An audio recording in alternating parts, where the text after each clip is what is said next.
this project that I'm going to tell you about is a collaboration between the Forest Service and the Climate Impacts Group at the University of Washington.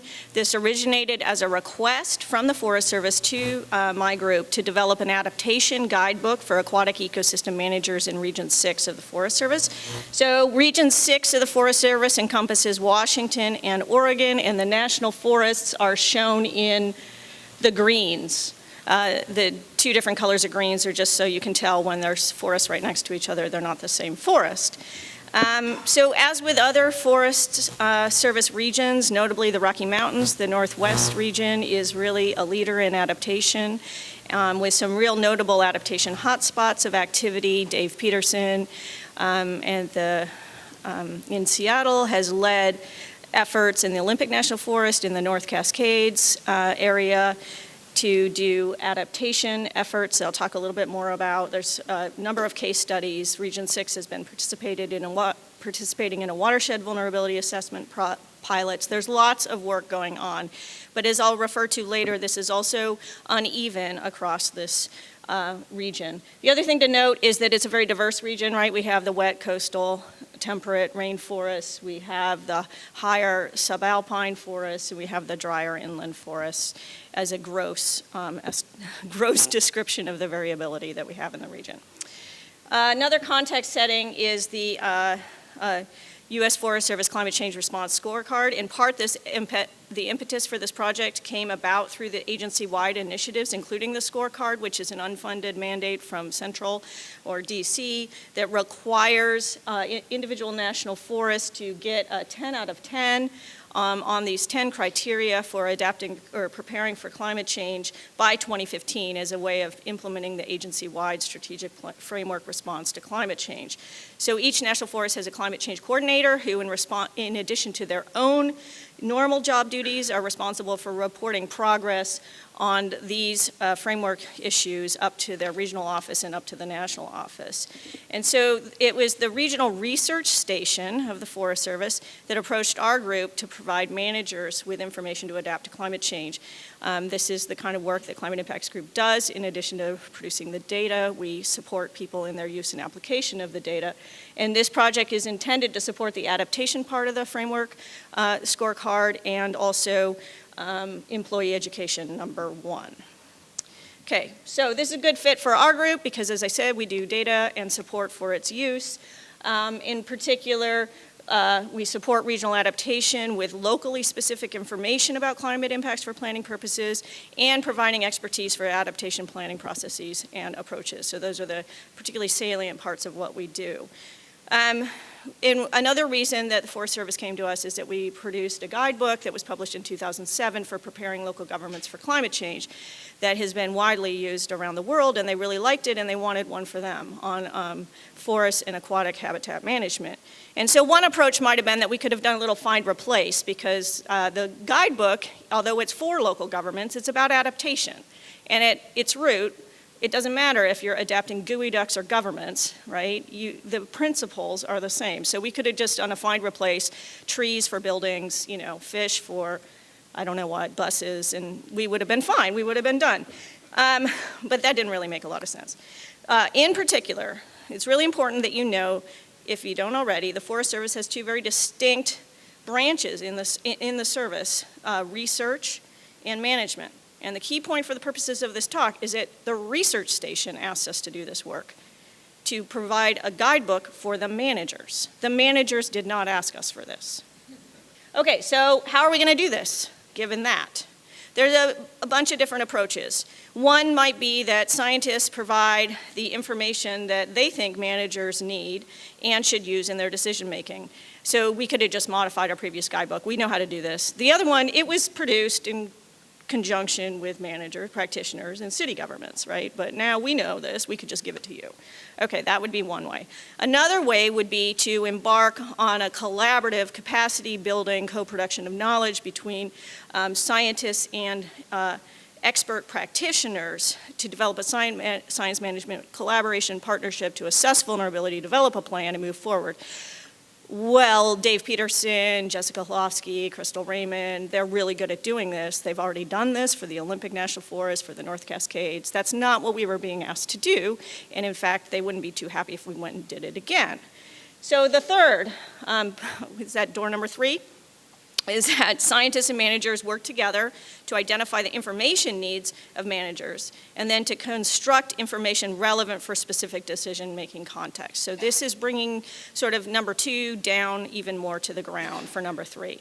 And another big difference between the broader North Cascadia Adaptation Partnership type efforts and this one is that this is focused specifically on aquatic habitat management in Region 6.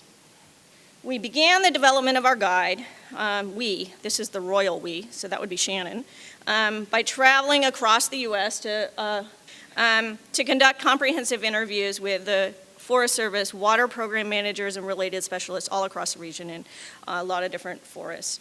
And this is different from developing our guidance and then delivering it. And so the framing of the guide that we're developing, the content of the guide are a direct outcome of these interviews. So what did we ask? We asked, what are the systems that you manage in terms of the key aquatic values of concern? And those values tend to be ecosystems, species, and infrastructure. What are the drivers of change that you're focused on, concerned about, including but not limited to climate change? What are your information needs? What are your options for adaptation and management in your current constraints and realities? What are your institutional rules and perceived barriers and opportunities? Because of course we didn't want to provide information or guidance that could not be applied. And so here's who we talked to. These are the in-depth interviews, at least an hour. Well, I don't know, they started out short, but then everybody had so much fun talking that they went on for a while, an hour or 2 each. We got good representation on the west side and the east side. We talked to hydrologists, fisheries biologists, other scientists, regulatory folks. And then the last column is climate coordinators. That's because that's somebody's job in addition to one of the first jobs, right? So you can't double count those people. So we had a good sample size of about 25 there. And again, it was managers and scientists and regional office, legal people across the gamut. So managers wanted to know, this is what they wanted to know. They want to know, what can I do today in my current management given institutional and regulatory constraints? How can I modify my existing program of work so that key values are more resilient to climate impacts, or what we're calling mainstreaming, not just me, everyone in the shorthand. And also recognizing that my program of work already includes things that I'm supposed to be doing for climate, these climate smart actions. So what am I going to do that's different? How would I prioritize those actions differently? If we often say that adapting to climate change is doing some of the things you're doing now, what's different about it?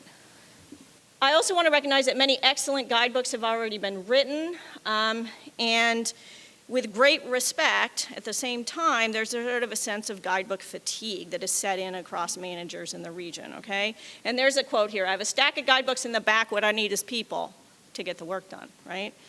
And so our challenge was how to try to avoid being tossed in the pile. And we've achieved that so far by not giving anything out that could be tossed in the pile, because we're not done yet. Success. But the question is how to make this useful in day-to-day decision making. And a real specific aim of this work is to go beyond and much more concretely than the existing guidance that tends to be very abstract. You know, increase diversity, increase resilience, improve connectivity. These are all really important, right? But how do you actuate those or effectuate those? And so we want to really focus on existing actions and near-term decisions to provide insights so people can respond deliberatively to climate change in the near term with the minimal resources that they have and without necessarily implementing the comprehensive forest-wide or issue-wide vulnerability assessment and adaptation planning strategy that is the focus of other activities. At the same time, we want to provide actions that be consistent with the recommendations of those more comprehensive processes, right? So where you do go do a big vulnerability assessment, I'm hoping that, well, the whole goal is that this, if you've already done these actions, they'll support it. They're not going to be contradictory. And then similarly, if you've already done a strategic adaptation planning process, this workbook would be useful for scaling down to specific practical actions. So I'm going to fly through some specifics about this. Guidebook structure here on the left are the sort of climatic information that we're providing. what is exposure to climate? How does it differ across the landscape? What's our sensitivity and what adaptive capacity exists? Recognizing that non-climatic drivers are just as important, but the forests know those better than we do. Combining that information gives you information about the vulnerability of your system. And then another step is to actually get to priorities about what you're going to do. And that's not necessarily the same. What's vulnerable may not be a priority. Let's talk about that later. So I'm going to give you two example outputs from the guidebook.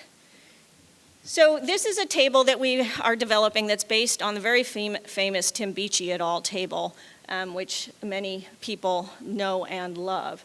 And what we're doing is we're organizing restoration activities that are categorized in traditional ways that our managers that we talk to think about.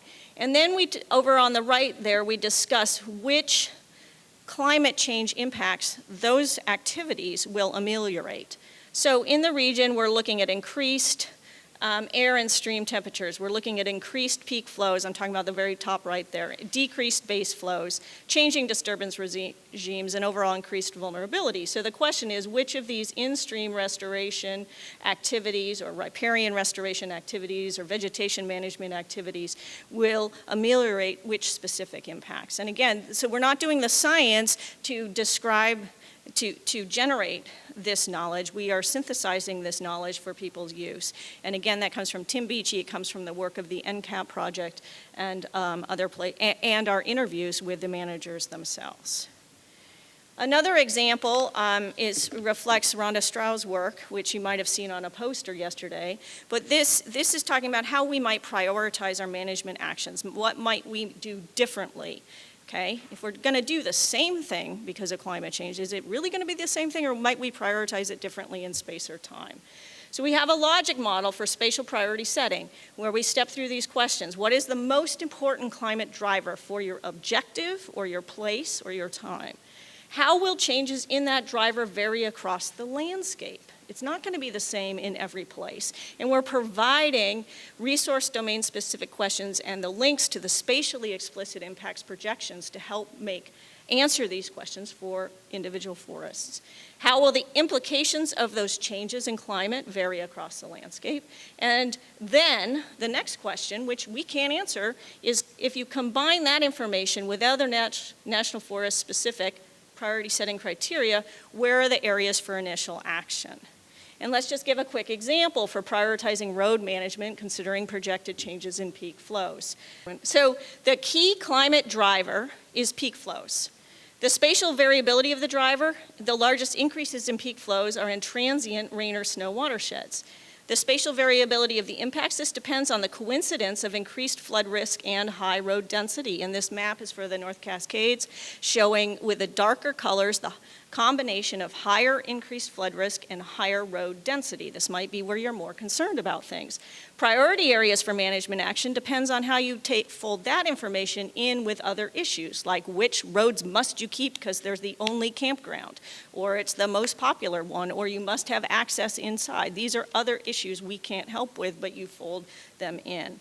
And then this shows a zoomed in picture for a specific watershed where the flood risk doubles, just highlighting in red every single road, culvert, stream intersection.